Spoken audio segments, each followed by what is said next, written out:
Hey guys, in this video I'm going to show you how to use studios and panels in Affinity Studio. For studios, you just come here at the top, you'll see these options. Usually by default, they have these 4 vector pixel layout and Canva AI. And if you click on any of these, it switches the studios. You can see the options are now changing here. And if you want to use other studios, which they have, you just come and click on these 3 dots. It will open up the studio manager and you can go ahead and toggle on any studio right here, and it will actually show up here at the top, and you can click on them to use them.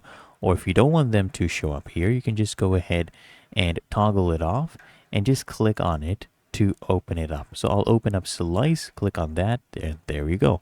Now I'll show you how to use panels.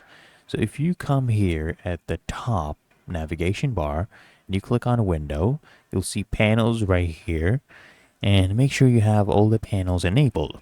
So we have show left and show right. So the left ones were the ones being used for studio, and the right ones are right here. So click on show right, and as you can see, we have more options. And depending on the studio you choose, we have different panels. As you can see, this is the one for Canva AI, and this is the one for Vector. And if you want more panels, you can just click on this down arrow right here, and you'll see the other panels that you can go ahead and add.